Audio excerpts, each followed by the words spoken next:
आज हम इस वीडियो में बात करेंगे गति के समीकरण। भौतिक विज्ञान से संबंधित प्रश्न कि गति के कितने समीकरण होते हैं। तो गति के 3 समीकरण होते हैं। नंबर एक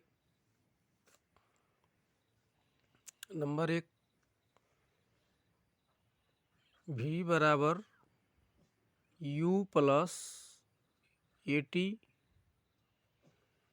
नंबर 2, अच्छा पहले समीकरण 1 में हम बता देते हैं कि v क्या होता है। v होता है, इसमें देखिए गति का पहला समीकरण v बराबर u प्लस ए टी, ठीक। और इसमें v होता क्या है, v यहाँ लिख सकते हैं, v जो है यह है अंतिम वेग। क्या है? अंतिम वेग। और u क्या है इसमें? u जो होता है प्रारंभिक वेग। प्रारंभिक वेग।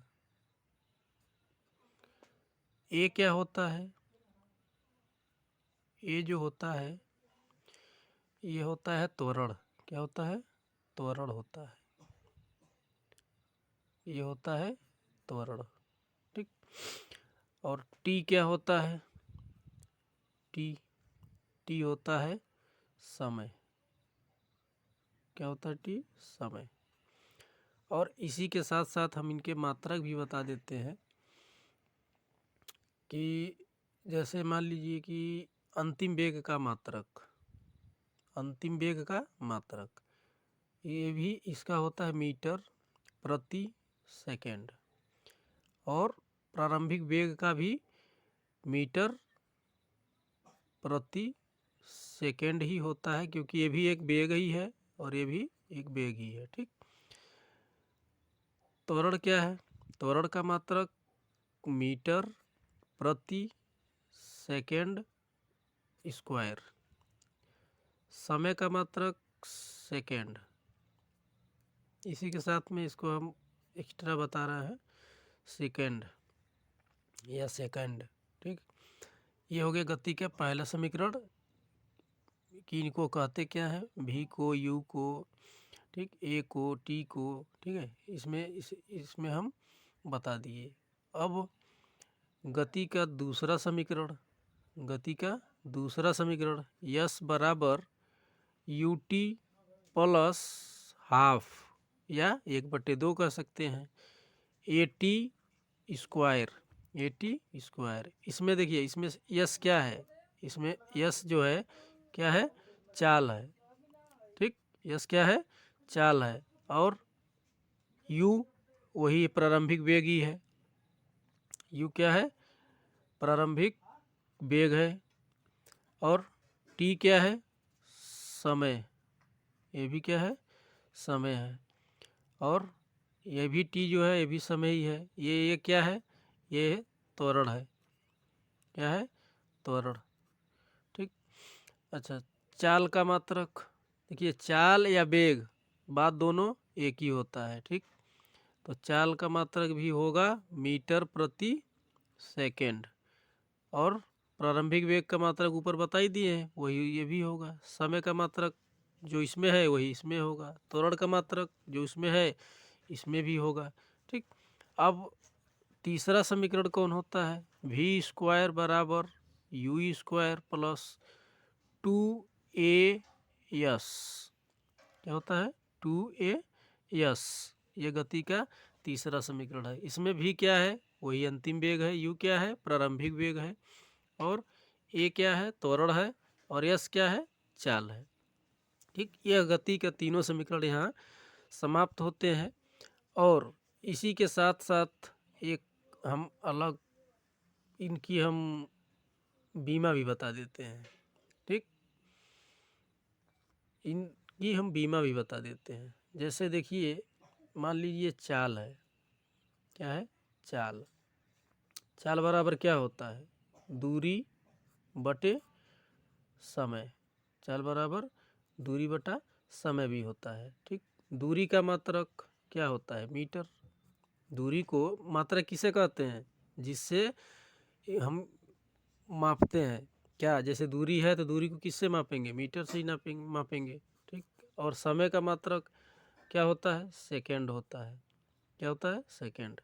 ठीक, जो मिनट फिर घंटा कौन, सेकंड ही तो बताता है, सेकंड, जो कि इसको हम समय का मात्रक कहेंगे। ठीक, समय का मात्रक सेकंड।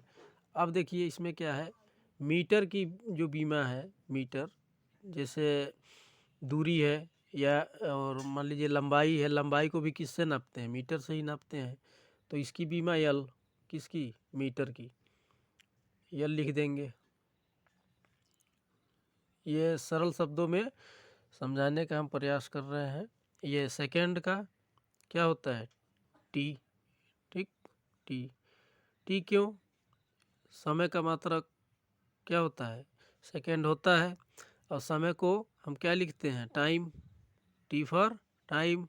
यदि मान लीजिए लंबाई कहें तो लेंथ, लेंथ क्या है, लंबाई। अब ये बन जाता है इस तरीके से। अच्छा, अब देखते हैं यहाँ पे क्या, यल तो ऊपर है ही है, ये यल, और ये क्या है, टी। तो जब नीचे वाला ऊपर को जाता है तो घात उसकी माइनस हो जाता है। तो इसकी घात तो एक है, जहाँ कोई घात ना हो वहाँ पे एक होता है। तो यहाँ पे क्या बन जाएगा, ये -1। तो ये बन गया हमारा किसका, चाल की बीमा। ठीक, और रह गई बात बेग की, तो बेग की भी बीमा यही होगी, क्योंकि चाल या बेग, चाल या बेग दोनों एक ही बात है। ठीक है, ये चाल या बेग यहाँ पे हमने निकाल दिया। अब देखिए अंतिम वेग का पूछेगा, बात वही है, प्रारंभिक वेग का पूछेगा, बात वही है। अब रह गई त्वरण। त्वरण का यदि देखिए हमें निकालना हो, त्वरण, त्वरण की बीमा निकालना हो तो त्वरण बराबर होता क्या है, पहले ये जानेंगे। त्वरण बराबर वेग परिवर्तन, वेग परिवर्तन, वेग परिवर्तन की दर, वेग परिवर्तन की दर और बटे समय। ठीक, वेग परिवर्तन की दर बटे समय। तो यदि पूछा जाए त्वरण किसे कहते हैं, तो वेग परिवर्तन की दर को त्वरण कहते हैं। ऐसे भी आप परिभाषा दे सकते हैं। अब देखिए वेग परिवर्तन, तो वेग का बीमा हमने निकाला, क्या निकाला, LT-1 निकाला ना। तो वेग परिवर्तन का हम यहाँ बीमा लिख लेते हैं। देखिए वेग है ना, वेग का यहाँ निकाले हैं अभी, इसको यहाँ हम लिख लेंगे LT-1, ये किसका है, वेग का। ठीक, और बटे क्या है, समय का क्या बताएं, टी लिखने के लिए। ठीक, ये हो गया टी। अब क्या करेंगे, यहाँ पे यल। ठीक, और देखिए घात जो हम बताए ना, यहाँ पे देखिए पहले से -1 है, T-1 है पहले से। अब ये टी के घात 1 है, जब ये ऊपर जाएगा तो घात क्या बन जाएगा, -1 बन जाएगा। तो ये हो गया T-1 फिर -1। तो यहाँ पे हम क्या लिख देंगे, LT, और -1 और -1 जुड़ता है तो माइनस के क्या हो जाएगा, 2 हो जाएगा। ठीक है, LT-2 कह सकते हैं किसका बीमा, त्वरण की बीमा। ठीक, और या देखिए या MLT-1 भी लिखा जाता है, M0 LT-2 ये भी होता है। पर पूर्ण रूप से आप इसे सत्य मान सकते हैं, और ये सत्य भी है, क्योंकि वेग का ये देखिए ये निकल गया LT-1 और समय का T, तो आप इसको कहेंगे तो ये गलत नहीं है। ठीक है, यहाँ पे इसका निकल गया। अब किसका रह गया, समय का रह गया। ठीक, समय का यदि मान लीजिए समय, देखिए इसमें मात्रक पता है तो आपको बीमा आराम से निकाल लेंगे। यहाँ पे लिख देते हैं क्या, बीमीय सूत्र। ये समीकरण मेन में मेरा टॉपिक था गति के समीकरण। ठीक, लेकिन अब यहाँ पे हमने समीकरण को लिख दिया और मात्रक भी लिख दिया, तो मैं सोचा कि अब यहाँ पे जो सामने है उनकी बीमा भी डाल देता हूँ। ठीक है, तो क्योंकि इसको थोड़ा इसी के साथ साथ आप लोग तीनों सीख सकते हैं ना, कि गति के समीकरण कितने हैं, 3 हैं, होते कौन कौन है उनको भी, उनके एक एक का भी क्या है, यू क्या है, ए क्या है, टी क्या है, उनको भी हमने लिख दिया है। उसके बाद उनका मात्रक भी लिख दिए हैं। ठीक, मात्रक भी लिख दिए हैं। और जब मात्रक लिख दिए हैं तो उनकी बीमा भी इधर लिख दे रहे हैं, साथ साथ तीनों याद हो जाएगा। अच्छा, मान लीजिए यदि समय का बीमा पूछा जाए, समय का, तो समय का क्या है, समय का मात्रक सेकेंड, क्या है, सेकेंड है ना, समय का मात्रक सेकेंड। अच्छा, सेकेंड को क्या लिखते हैं, अभी थोड़ा देर पहले हमने यहाँ पे देखिए ना, सेकेंड को क्या लिखे थे, समय का मात्रक जो होता है सेकेंड होता है कि नहीं होता है, यहाँ पे यहाँ लिख देखिए, यहाँ पे सेकेंड, तो सेकेंड को क्या लिखे थे, टी लिखे थे। तो यहाँ पे हम लिख सकते हैं सेकेंड को टी, क्या लिखेंगे, टी। अच्छा, केवल देखिए टी एक ही बन रहा है, आप इसके साथ में क्या करेंगे, या तो आप केवल ऐसे बनाने के लिए ये लिख दिए हम, यहाँ टी होगा, ठीक है, ये क्या है, टी है, क्या है, टी है। तो इसको बनाने के लिए क्या लिख देंगे, केवल M0 और टी, ठीक। ये एक छोटा सा है, ये कोई ज़्यादा बड़ा नहीं, इसलिए ये सामने था इसलिए हमने इसको यहाँ पे लिख दिया। तो इस प्रकार से इनका हम क्या निकालते हैं, बीमा निकालते हैं, ठीक है। और भी आगे बीमे के सूत्र के बारे में हम बता देंगे। ये तो मेरा केवल मतलब था और उद्देश्य था कि गति के समीकरण कौन क्या क्या होते हैं, ठीक है। यदि पूछा जाए कि गति के कितने समीकरण हैं, 3 है, कौन कौन है, v बराबर u प्लस ए टी, और दूसरा s बराबर यू टी प्लस हाफ कहिए 1/2 कहिए AT², और तीसरा v स्क्वायर बराबर u स्क्वायर प्लस 2AS, ठीक है। और रही अंतिम वेग, अब प्रारंभिक वेग, प्रारंभिक वेग क्या होता है, प्रारंभिक वेग क्या होता है, प्रारंभिक वेग, ठीक। जैसे मान लीजिए कि यहाँ से, यहाँ पे हम समझा देते हैं, ये बिंदु A है और यह मान लीजिए कि बिंदु B है। यहाँ से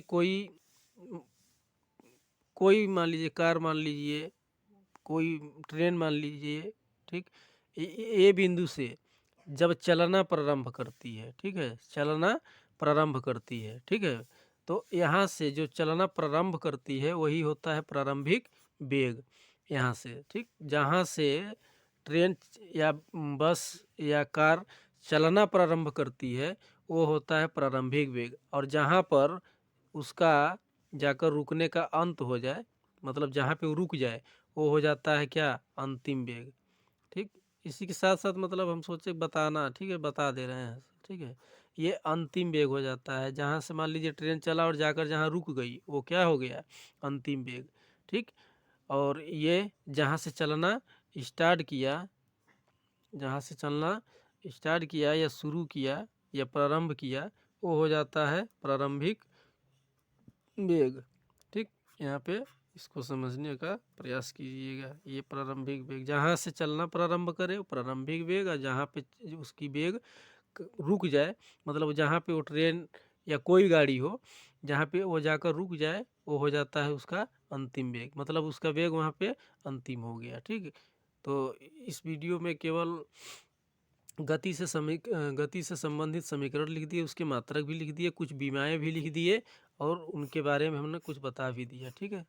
यदि वीडियो अच्छी लगी हो तो कमेंट में ज़रूर बताएं। धन्यवाद।